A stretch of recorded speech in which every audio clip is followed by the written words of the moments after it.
Step beyond the headlines and experience the reality of the courtroom. The material you are viewing is entirely unfiltered and unedited. This is raw, documented footage from the front lines of justice, bringing you face to face with the unyielding truth.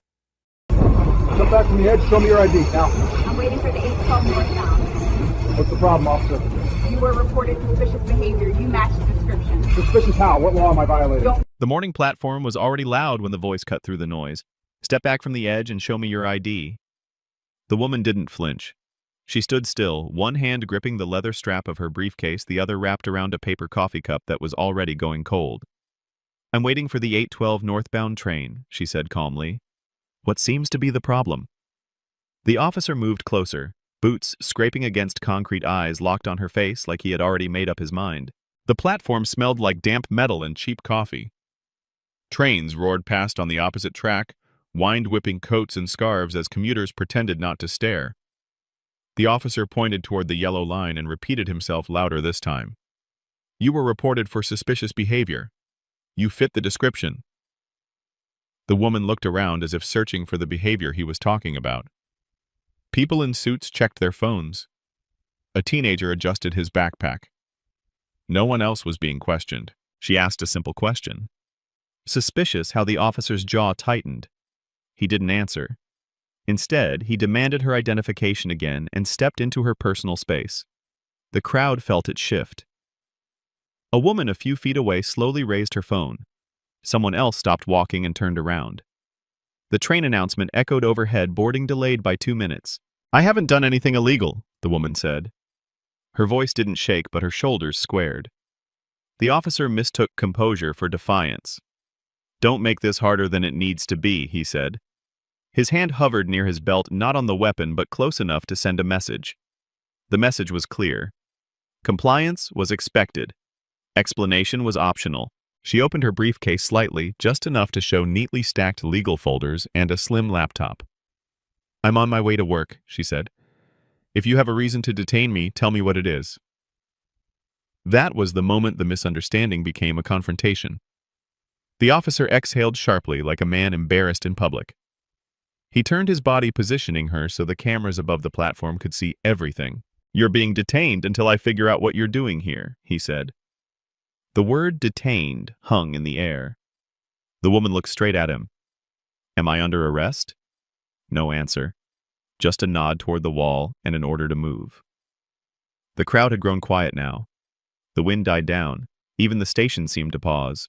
As she stepped aside, guided by a hand on her elbow, she glanced at the glowing departure board. 812, delayed again. Somewhere between the tracks and the concrete wall, a routine commute turned into something else entirely. Something that would not end on this platform. She had learned a long time ago how to stand still under pressure. Long before this platform, before the badge on the man in front of her, before the yellow line and the watching crowd. Her name was Angela Brooks, and nothing about her life had been accidental. She did not drift into rooms. She earned entry inch by inch, argument by argument, case by case. Angela grew up on the south side of Baltimore, in a row house where the heat rattled in winter and sirens replaced lullabies at night. Her mother worked double shifts as a nurse's aide. Her father disappeared before she learned multiplication. By 12, Angela understood the rules of survival. Speak clearly. Write everything down. Never assume anyone will give you the benefit of the doubt. At 16, she watched a cousin get sentenced under a plea deal he didn't understand. She sat in the back of the courtroom, hands folded, listening to words like probable cause and discretion decide a life in minutes. That was the day she decided she would learn the language that controlled the room. Law school was not inspirational speeches and glossy brochures. It was debt notices, cold library nights, and being the only black woman in rooms where professors confused her name with the other black student. She graduated near the top of her class anyway. Clerked for a federal judge who taught her one rule: facts beat feelings. Always. She joined the U.S. Attorney's Office not for prestige but for leverage. Because federal court made people listen. Over the next 12 years, Angela prosecuted civil rights violations and public corruption cases. She cross-examined officers who swore they feared for their lives and watched juries weigh badges against bodies. She learned to read body language better than case law. She learned when silence mattered more than objection. She put men in prison who believed their uniforms made them untouchable. She never raised her voice doing it. She didn't need to.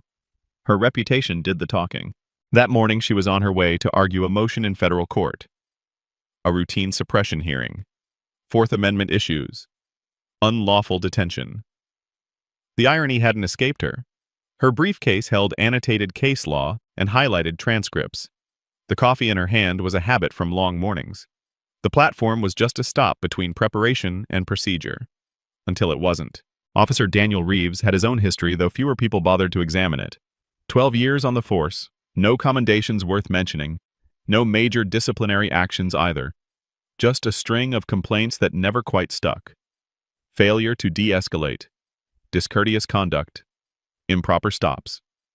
Each one closed with language like insufficient evidence or officer acted with indiscretion. The pattern existed. It simply wasn't inconvenient enough to address. Reeves grew up believing authority was something you defended, not questioned. His father had been a corrections officer. Dinner conversations revolved around control, compliance, respect. In the academy, Reeves excelled at procedures but struggled with judgment. Supervisors noted he took things personally, that he reacted poorly when challenged, that he escalated when he should pause. The notes stayed in internal files. The badge stayed on his chest. Transit patrol suited him. Fast interactions, clear lines, move people along, identify problems before they spread. That morning briefing included a vague advisory about suspicious activity on platforms. No photos, no clear description, just a reminder to be vigilant. Reeves heard what he wanted to hear. Trust your instincts. Don't hesitate. Hesitation looked like weakness when he spotted Angela standing alone near the edge briefcase at her feet. Eyes forward, he felt the familiar tightening in his chest. She didn't look nervous. She didn't look lost. She didn't look grateful when he approached. To Reeves, that was a problem. People who belonged made eye contact. People who belonged explained themselves quickly. People who belonged didn't ask why. Every step of his career had reinforced one lesson. When challenged, assert control. When uncertain, double down. He had done it before and walked away untouched. Body cameras off, reports written carefully. Supervisors who preferred quiet shifts over uncomfortable questions. So when Angela asked him to articulate his reason, something inside him snapped into place. Not doubt, defiance. He wasn't confronting a commuter anymore. He was defending his authority in public. The crowd, the cameras, the platform speakers. All of it turned a simple encounter into a test he believed he couldn't fail. Neither of them knew it yet, but their histories had already decided what would happen next. The officer kept her near the concrete wall, just far enough from the edge to look controlled, just close enough for everyone to see. Angela adjusted her footing and slowly set her briefcase down. She did everything deliberately. No sudden movements, no raised voice. Years in court had taught her that calm, unsettled people more than anger ever could. "I'm asking again," she said. "Why am I being detained?" Officer Reeves avoided the question. He asked for her ID for the third time and held out his hand. Around them, the platform had stopped pretending. A man in a navy suit leaned against a pillar phone held chest-high recording. A college student whispered something to her friend and pointed. The silence between announcements felt heavy, stretched tight. Angela reached into her briefcase carefully and pulled out her wallet. She didn't rush. She didn't apologize. She handed over her driver's license first. Reeves scanned it, eyes flicking from the card to her face. Angela Brooks, Washington address, professional photo, nothing criminal. That should have been the end. It wasn't. "Is this really you?" he asked. She nodded once. He looked around, aware now of the phones, the watching faces. "You got anything else on you, work ID?" Angela paused, then slid out a second card. U.S. Attorney Identification. The seal caught the overhead light for just a second. Reeves barely glanced at it. "Anyone can make one of these," he said, handing it back too quickly. The crowd reacted before Angela did. A low murmur rippled through the platform. Someone said, "That's a federal ID." Another voice said, You better be careful. Reeves straightened his shoulders, jaw clenched. The attention felt like pressure. You're refusing to cooperate, he said. Angela's eyes narrowed, not in anger, but in focus. I have cooperated, she replied. I've given you identification. I've asked for the legal basis of this detention. You haven't provided one. Am I free to go? The question landed cleanly precise. Reeves didn't answer. Instead, he stepped back and spoke into his radio voice clipped coded. The crowd leaned in. Phones stayed raised. A woman near the stairs shook her head slowly. The train thundered past without stopping, wind roaring through the station, drowning out part of the exchange. When it cleared, Reeves was staring at Angela like she had challenged him to something personal. You're staying right here until my supervisor arrives, he said. Angela looked at the departure board again. Another delay. She looked back at him. On what grounds Reeves ignored the question and positioned himself between her and the exit? That was when someone from the crowd spoke up. She hasn't done anything. Just let her go. Reeves snapped his head toward the voice. This doesn't concern you. The phones didn't lower. If anything more appeared. Angela felt the moment harden. This was no longer about suspicion. It was about pride. About being questioned in public. About a badge that refused to back down. She took a slow breath. Somewhere in her mind, legal arguments were lining up. Witnesses, video, timestamps. She had stood in courtrooms arguing cases built on less evidence than what was being recorded around her now. Reeves shifted his stance, hand brushing the cuffs on his belt. The crowd went silent again. The next decision would change everything. The officer kept her near the concrete wall, just far enough from the edge to look controlled, just close enough for everyone to see. Angela adjusted her footing and slowly set her briefcase down. She did everything deliberately. No sudden movements. No raised voice. Years in court had taught her that calm, unsettled people more than anger ever could. I'm asking again, she said. Why am I being detained? Officer Reeves avoided the question. He asked for her ID for the third time and held out his hand. Around them, the platform had stopped pretending. A man in a navy suit leaned against a pillar phone held chest-high recording. A college student whispered something to her friend and pointed. The silence between announcements felt heavy, stretched tight. Angela reached into her briefcase carefully and pulled out her wallet. She didn't rush. She didn't apologize.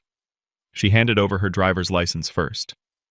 Reeves scanned it, eyes flicking from the card to her face. Angela Brooks, Washington address, professional photo, nothing criminal. That should have been the end. It wasn't.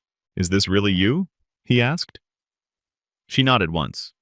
He looked around, aware now of the phones, the watching faces. You got anything else on you, work ID? Angela paused, then slid out a second card. U.S. Attorney identification. The seal caught the overhead light for just a second. Reeves barely glanced at it. Anyone can make one of these, he said, handing it back too quickly. The crowd reacted before Angela did. A low murmur rippled through the platform. Someone said that's a federal ID. Another voice said, you better be careful. Reeves straightened his shoulders, jaw clenched. The attention felt like pressure. You're refusing to cooperate, he said. Angela's eyes narrowed, not in anger, but in focus. I have cooperated, she replied. I've given you identification. I've asked for the legal basis of this detention. You haven't provided one. Am I free to go? The question landed cleanly precise. Reeves didn't answer. Instead, he stepped back and spoke into his radio voice, clipped coded. The crowd leaned in. Phones stayed raised. A woman near the stairs shook her head slowly. The train thundered past without stopping, wind roaring through the station, drowning out part of the exchange. When it cleared, Reeves was staring at Angela like she had challenged him to something personal. You're staying right here until my supervisor arrives, he said. Angela looked at the departure board again. Another delay. She looked back at him. On what grounds Reeves ignored the question and positioned himself between her and the exit. That was when someone from the crowd spoke up. She hasn't done anything. Just let her go. Reeves snapped his head toward the voice. This doesn't concern you. The phones didn't lower. If anything more appeared. Angela felt the moment harden. This was no longer about suspicion. It was about pride, about being questioned in public, about a badge that refused to back down. She took a slow breath. Somewhere in her mind, legal arguments were lining up. Witnesses, video, timestamps. She had stood in courtrooms arguing cases built on less evidence than what was being recorded around her now. Reeves shifted his stance hand, brushing the cuffs on his belt. The crowd went silent again. The next decision would change everything. The room went quiet the moment her credentials were placed on the desk. Not the platform quiet filled with people and phones, but the kind of silence that signals recognition. A senior sergeant stood, frozen eyes fixed on the card thumb, tracing the seal as if hoping it would change under pressure. It didn't. Reeves shifted his weight. He spoke too fast. "I told you those could be fake." The sergeant didn't look up. He picked up the phone instead. One call. No raised voice. Just a name, a title, and a request for confirmation. Angela sat on the bench, cuffs still on posture, straight gaze steady. She said nothing. She didn't need to. The confirmation came quickly. Too quickly for comfort. The sergeant's shoulders dropped a fraction. His tone changed when he addressed her. "Ms. Brooks, I'm going to need to remove the cuffs." Reeves looked at him sharply. The sergeant didn't flinch. "Do it now." Metal unlocked? Pressure released. Angela rolled her wrists once slowly. Red marks were already forming. She stood as the sergeant gestured toward a chair. "I apologize for the inconvenience," he said, words chosen carefully. Angela met his eyes. This wasn't an inconvenience. It was an unlawful detention. The supervisor arrived minutes later. A lieutenant with gray at his temples and the look of someone who had seen careers end over smaller mistakes. He reviewed the report on the tablet. He watched a clip already circulating online. He didn't ask many questions. He didn't need to. He turned to Reeves. "You didn't verify before escalating." Reeves opened his mouth. The lieutenant raised a hand. "Stop." Angela was escorted to a private office. Coffee offered. Declined. She requested documentation. Body camera footage. Incident reports. Names and badge numbers. The lieutenant nodded. "We'll provide everything." Angela glanced at the wall clock. She noted the time. She noted how quickly authority changed hands when the right title entered the room. Reeves stood in the hallway staring at the floor. The platform video played silently on a nearby monitor. His face appeared on screen, tense, unmoving. The cuffs, the crowd, the moment he decided not to stop. He watched himself make the mistake in real time. Angela gathered her briefcase, papers still intact. She adjusted her jacket and stood. "This will proceed through the appropriate channels," she said. The lieutenant didn't argue. He knew what that meant. When she stepped outside, the city felt louder than before. Not because it had changed, but because she had. What had happened could not be undone. Only examined. Only answered for. The revelation wasn't just who she was. It was what the system had done on camera in daylight with witnesses watching. The lawsuit was filed before the video finished making its first full lap around the internet.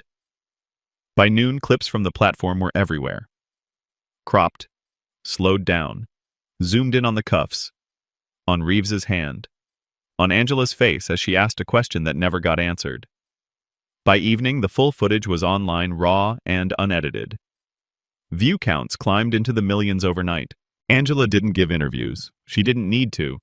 The evidence spoke with more clarity than any statement could. Her filing did the rest. Federal civil rights violations, unlawful detention, false arrest, retaliation for asserting constitutional rights, failure to train, failure to supervise. Each claim backed by timestamps, witness statements, transit camera footage, and body cam gaps that raised more questions than they answered. Public reaction came in waves. First outrage, then analysis. Former prosecutors broke down the stop frame by frame. Law professors annotated the encounter like a case study. Comment sections filled with people recognizing their own experiences in hers. Different cities, same script. The department released a statement calling the incident under review. It satisfied no one. Internal affairs moved quickly once the attention refused to fade. Reeves was placed on administrative leave. His prior complaints resurfaced, no longer buried in quiet databases. Patterns became visible when someone finally bothered to look. The same language, the same escalation, the same justification. This time, there was no room to dismiss it as isolated. The union issued a cautious defense. Due process. High-stress environment. Split-second decisions. It unraveled as more footage emerged. Witness videos from different angles. Audio capturing commands that never included a legal basis. The argument collapsed under its own weight. City officials shifted tone. Settlement discussions began sooner than expected. Numbers were mentioned, then adjusted. Angela rejected the first offer without comment. The second went unanswered. The third included policy changes, mandatory verification procedures, revised detention protocols, expanded training, oversight with actual authority. That one stayed on the table longer. Reeves resigned before termination could make it official. His badge and firearm turned in quietly. No press conference, no farewell. Just a name removed from the schedule and a career ending the way it had been conducted, without accountability until it was unavoidable. When the settlement was announced, the amount made headlines. The reforms mattered more. Angela redirected a portion of the compensation to civil rights legal funds. She returned to work the following week. Same office, same role, different gravity. The platform incident became required viewing in training sessions, not as a warning about optics, but about law, about restraint, about what happens when authority replaces reason. Angela never returned to that station. She didn't need to. What happened there had already traveled far beyond the tracks. What happened on that platform wasn't complicated. It didn't live in gray areas or split-second ambiguity. It lived squarely inside black-letter law. A temporary detention requires reasonable, articulable suspicion of criminal activity. Not a feeling, not a hunch, not a vague report without specifics. None of that existed here. The moment Officer Reeves could not articulate a crime, the detention should have ended. When it didn't, the Fourth Amendment violation was already complete. The handcuffs made it worse. Arrest requires probable cause. Evidence that a specific crime has been committed and that the person detained committed it. Asking why you are being stopped is not a crime. Declining to accept unlawful authority is not obstruction. Retaliating against someone for asserting their rights converts a bad stop into a federal civil rights violation. Courts have said this repeatedly, for decades. There was nothing novel about the law Reeves ignored. Only about the camera angles that captured it. There is also the equal protection issue. When enforcement decisions are influenced by race even unconsciously, they cross into constitutional territory that departments cannot explain away with policy language. Bias doesn't need slurs or intent. It shows up in who gets questioned, who gets believed, and who gets escalated on when nothing unlawful is happening. The platform footage showed that progression in real time. For viewers, the practical lesson matters. If you are stopped, keep your movements slow and your voice calm. Ask clear questions. What am I being detained for?